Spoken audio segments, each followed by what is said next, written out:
There are over 4.5 million names of Jews who have lost their lives, etched into the central database of victims' names. There are Holocaust survivors who have survived to tell their story, and there are constitutions in place today because of these events. Yet many people still believe that the entirety of the Holocaust was a hoax. The Holocaust is hard to discuss because it's sad to believe that this event happened less than a century ago. This speech will give you an understanding of the facts of what happened during this time and how its repercussions still affect us today.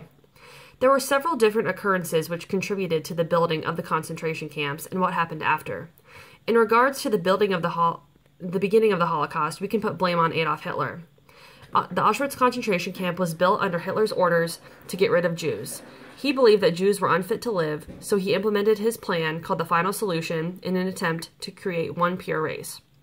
Elie Wiesel, a Holocaust survivor who wrote the best-selling book Night about his time in Auschwitz, said, "No human race is superior, no religious faith is inferior. All collective judgments are wrong, only racists make them." Inside Auschwitz, many Jewish prisoners were forced to work. If they weren't able to work anymore, they were killed in the gas chamber with Zyklon B. Holocaust denier and author David Irving believed that there weren't any gas chambers. However, once he found out the truth and facts about Auschwitz, he said, "I made a mistake when I said there were no gas chambers in Auschwitz." The Holocaust also included times of experimentation to create the strongest, best race. Joseph Mengele was a doctor at the time who was known for his extremely cruel medical experiments on people, especially twins. A survivor, Eva Moses Kor, and her twin sister were used in these kinds of experiments. Eva's twin sister later died in life due to severe kidney problems from all the injections she received. Eva said, "I was given 5 injections. That evening I developed an extremely high fever.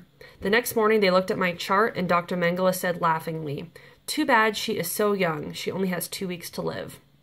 Because of the horrors that happened here, we were able to make it so an event like this would never happen again. The Nuremberg trials are something we've either learned in our history books or we at least recognize the name. This is because these trials changed history forever.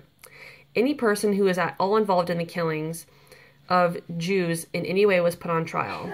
Adolf Hitler and a few of his closest comrades killed themselves with cyanide the day before they could be put on trial. Most of the guilty persons were either hanged or sentenced to prison between 10 years to life.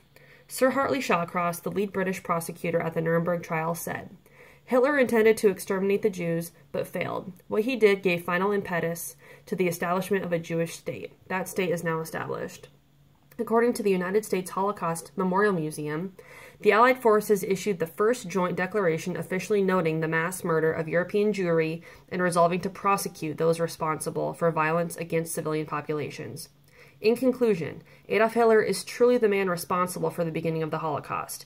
He tried to get rid of all Jews in an attempt for a pure race and thought killing would be the fastest option. Because of these happenings, guilty persons were eventually brought to trial and a new declaration was made to prevent another Holocaust from happening again.